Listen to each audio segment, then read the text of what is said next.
All right. Welcome to Off Topic, our fantastic, globally renowned sports show where we always go Off topic. All right, let's talk a little Major League Baseball. And we start off on a really sad note on the loss of an absolute legend, Bob Uecker. And I'm not going to lie to you, Matt Macri. This hit me hard. Me too. I was choked up. I was choking up. I think it has something to do. My dad's 92 years old. Bob Uecker was 90 when he passed away just yesterday or the day before. You talk a little Uke. Everyone has their favorite Uke moments. You go right ahead. Uecker was, you've seen him through the years. If you're a Milwaukee Brewers fan, you heard him. Yeah. Because he broadcasts almost a lot of their games. A lot of their games, he broadcast for 54 straight seasons for the Milwaukee Brewers. You go. And then, he had the TV show, Mr. Belvedere. Loved it. Which he was great. My favorite Bob Uecker is Major League. You could not get anything better than Bob Uecker. Just a bit outside. But when they're horrible and he's up there and he's drinking, he's like, who cares, right? Like he was such a character. He was such an integral part of the sport. Yeah. Then you get Bud Selig, who was a commissioner of the major leagues for years and years and years. Unfortunately. Was a Milwaukee Brewer owner. Yeah, that's right. Yeah, right? Yeah. And they're best friends with Bob Uecker, right? So you can't really count Selig too much out if you know Uecker's his buddy, right? Yeah. So, but the story that I read after I heard it, because I went and read some stories about Uecker, is that he called his final game in the playoffs this year. Yeah. And it was Game 3, Milwaukee versus New York. And the way they talk about it in the story, he couldn't go Game 1. He had some health problems. So if he came and he could work, he worked. And if he couldn't work, he stopped. And they had another guy that's jumped in for him, right? He came Game 1, he couldn't, so he just watched. Game 2, he did the pregame, but then he was worn out. So he was comes in for Game 3, and they're like, we knew he was doing Game 3. Yeah. There was no doubt he was doing Game 3. He did Game 3, and at the end, the Brewers ended up losing in the ninth inning. They were leading going into the ninth. He called a great game, and then it ended. And they said he just kept continuing another line, like he didn't want to stop. Yeah, like he knew it was the end. Yeah, he knew it was the last one. When they started the pregame show, he went and sat in his seat, and his wife went down and put her hand on his shoulder, and the guy said that he broke up.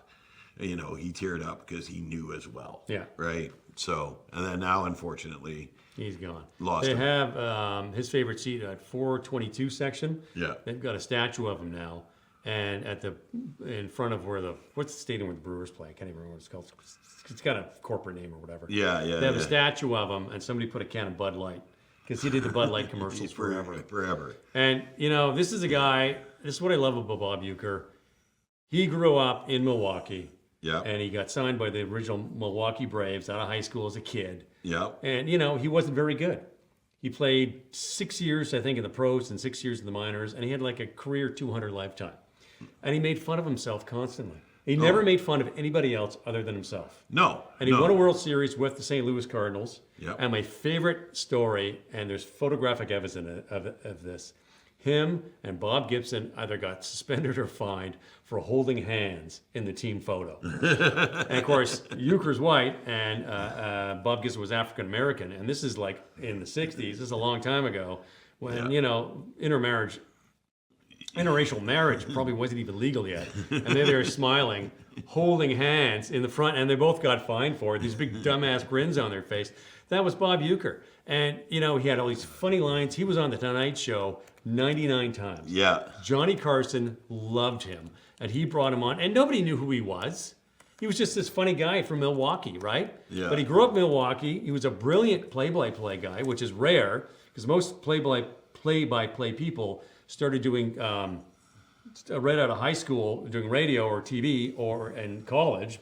Bob Costas was at Syracuse, and he would cover the Syracuse AAA or AHL team with Goldie Goldenthorpe or whatever. But he played, that's 12 years when he should have been in college, cutting his teeth as a play-by-play guy. Yeah. Instead, he brought him into the radio, and he just crushed it. There it is. There it is. Bring the picture up. You bring it up on my there we go. They're there holding hands. The big front goofy row, grin. big goofy grins, and they got fined for it, right? Yeah. And that's my favorite story. And you tell all these, I once got minor league player of the year. The problem was I'd been in the bigs for 6. Like he just hammered himself, and he was so funny, and he just quick-witted. Like his genius was his wit, and oh God, I always do this. Monday Night Football guy. Al Michaels is on Rich Ensign, who I'll go back to Rich Ensign all the time. And he's Rich Ensign, Howard Cosell, or Al Michaels, Howard Cosell, and Bob Uecker calling a game. Yeah. Baseball in Houston or something like that. And Howard Cosell didn't like baseball at all. No, he thought it was you could tell. Yeah, he found it boring, and he thought it was easier than it actually was. So some guy's coming up to the plate, and Howard Cosell said something about he should bunt here.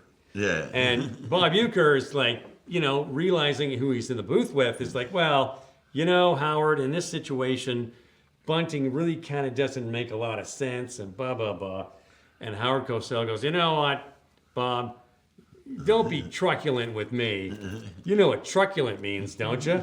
And without missing a beat, he goes, yeah, I know what I mean truculent means. You loan me your truck, you're truculent. You lend me your truck, truculent. Like, doesn't even mean it. And Al Michaels is like, where did that come from? Like, oh my God. And Michaels is like. It was like a line you would rehearse. Yeah, I mean, and Michaels is no head. small potatoes. Like, the guy's good. He just was so funny in 54 seasons. And he could have gone anywhere. He could have done LA. He could have done New York. Could have done Chicago. Could have done the biggest markets in the world. He's like, no, I'm from Milwaukee. I want to do it in Milwaukee. Yeah. And he stayed with the Brewers. And he'd walk out opening day, just politely wave to the fans. They're screaming their heads off. He was just such a pro. And 90 years old. God love him. Rest in peace. So the hand-holding picture that we showed there's a quote here. It says from Uecker, he's like, people like to say it was for civil rights or to show the bond between pitcher and the catcher. But the real story is we're just a couple of goofballs, And I think that's Bob Uecker in a nutshell. There, the guy was always smiling, always laughing. I will give you a Bob Gibson story. Okay. Yeah. He's pitching major leagues. Some clown gets a home run off him. Sees him again after the careers are over because of the Hall of Fame before the inductee. They have the old timers game where the old timers come and actually play. Bob Gibson's on the mound. Same guy comes up to the plate and he throws at him, like at his head. Bob Gibson was not a funny guy who goofed around. Like, he was a psychopath. But there's Bob Uecker bringing up the goofball in one of the fiercest competitors the game's ever known. Yeah. He was such a gem. And Rich Ensign goes, I never met him.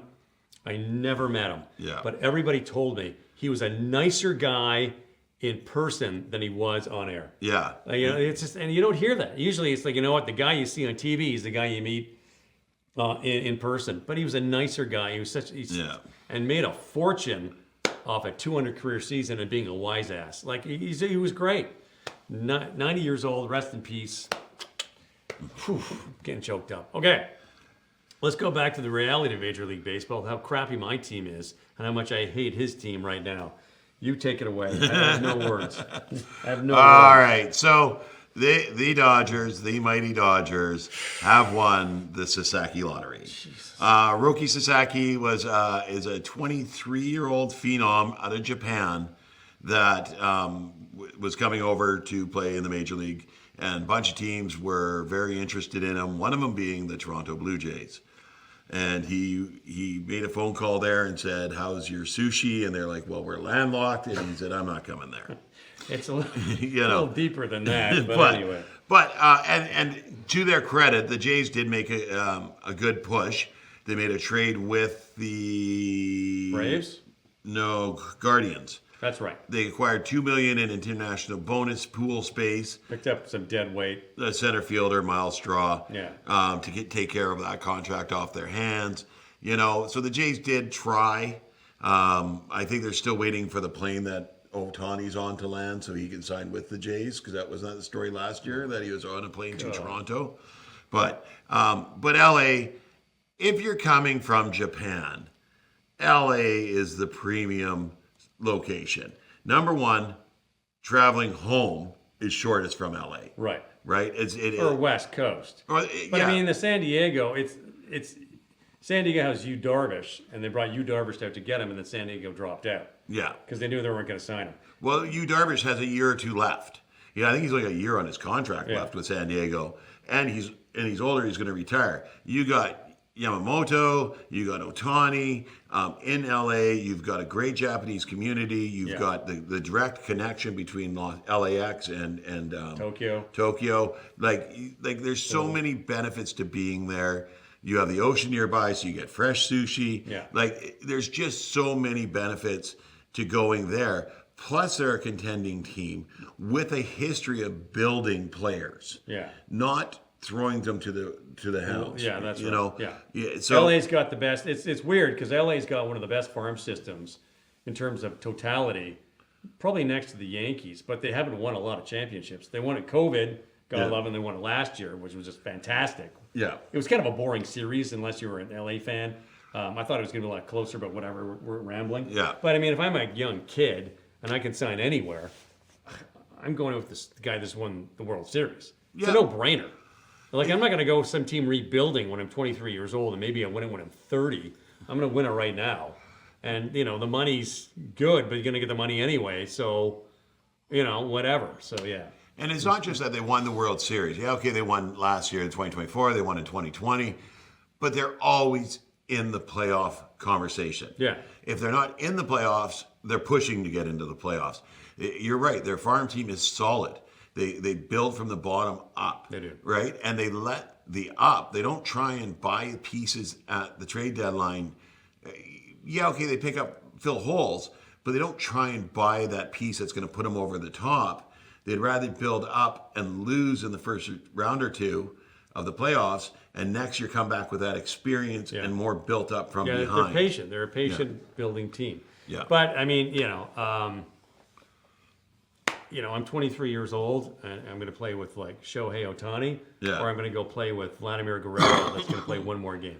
Well, it's a no-brainer. It's just a no-brainer. And Toronto, God love them, made the trade and tried to get him. And, it came down between L.A. and Toronto, and I drank the Kool-Aid, thought, gee, maybe this year they get the phenom. And, of course, they didn't. Yeah. And Toronto, they got the bonus pool money, the extra $2 million, and do they do anything with it?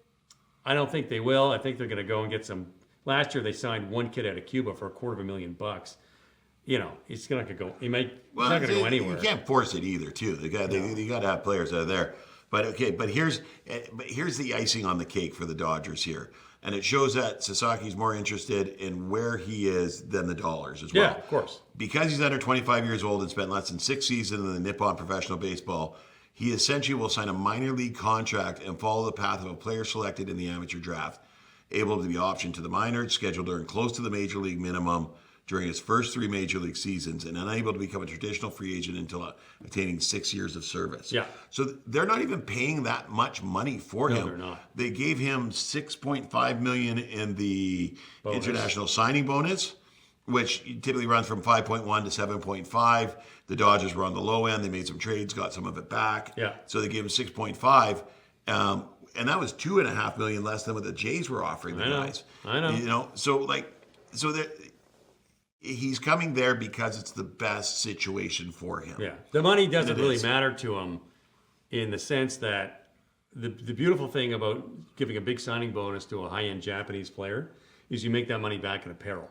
Yeah. Because everybody in Japan goes out and buys the jersey. Yes. Right? Yeah. And so he gets a cut of that. So if he's not making a lot of money salary-wise, I'm his agent. Don't worry about it. You're going to sell 5 billion jerseys back in Japan. Yeah. And you're going to make that money up anyway. So don't worry about that. You get this good signing bonus. The money's going to come. Pick the place where you think you're going to have the most success and going to win. And that's obviously L.A. because the Jays have nothing right now. And I don't know. I don't even want to watch the Jays game this season because it's just going to be disappointment after disappointment. They got Vladdy for 1 year, avoided arbitration. They wanted to sign him to long term, but they're $100 million apart because the Jays are just dumb and they can't figure out that no one wants to see the games unless you get a marquee player. Yeah. And like Bo doesn't, I don't know what's going on with Bo Bichette. He was out injured last year, so obviously you just don't know. And he's kind of the leader. Well, they did sign Jeff Hoffman, right-handed reliever. Yeah, well, everyone else didn't sign Jeff Hoffman because there was issues with his medical, right?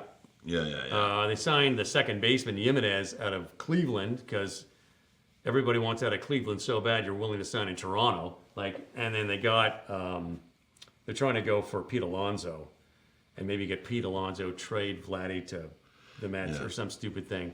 It's just, they're just... I'm really happy the Dodgers signed Teoscar Hernandez. Oh, of course. He's a spark plug. Yeah. He was when the Jays got rid of him to Houston, he was a defensive liability. Yeah. He wasn't really good in the field, and it cost him a couple of games.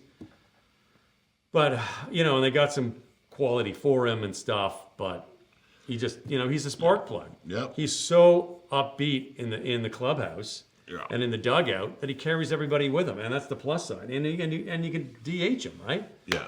And it just shows how short-sighted they are. And Yeah. they're just crap. They're just crap. I can't describe Toronto as any other way. They're just a crap team.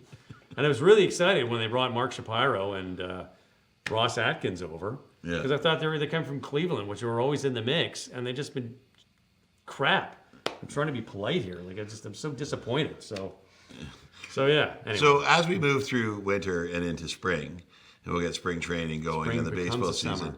we're going to label this section of our little talk show here as Triggering Tim. So all you have to say is the word blue and J together, and you trigger Tim. And if that's not bad enough, Cadbury or Lowe's just announced that they're getting rid of the cherry blossom, which are hard to find. I found some in Alberta a couple of years ago on holidays. I'm like, oh my God, cherry blossoms? Where have these ever been? So they're finally getting rid of the cherry blossom because they stopped marketing it. Cherry blossom. So apparently you can get them at Dollarama and save on food. So I'm going to stock up. And can the news get any worse? Like Bob Uecker dies. There's fires in LA. Oh, hey, let's get rid of the cherry blossom. Put a knife in my heart. and I shouldn't laugh because those are all sad things. But triggering Tim is a lot of fun. Hey, maybe the Jays will lose by 20 points in the first round of the playoffs like your shit team. How's that sound? Doesn't feel too good, does it? Smart ass. I'm over it. I'm a Dodgers fan. I'm already over it. I'm a Dodgers fan. Being a Chargers fan, you get to learn to live with disappointment, right? Every year, it's like we're gonna do it, and it doesn't happen, right? And the nice thing about to counter that is 3 months later, the Dodgers just start beating on everybody, and I'm like, there you go, we're back.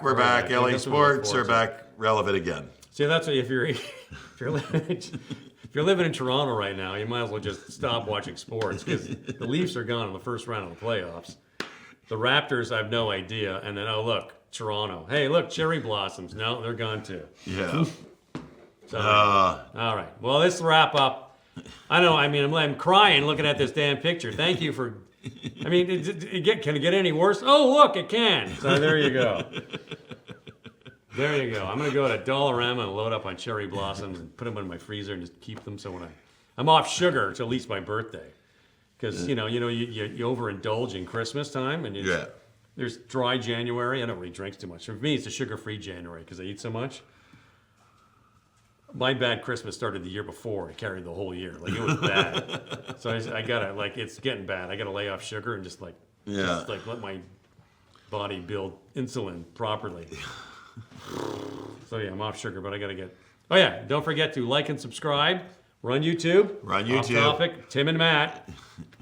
And that's what where we always go. Off topic.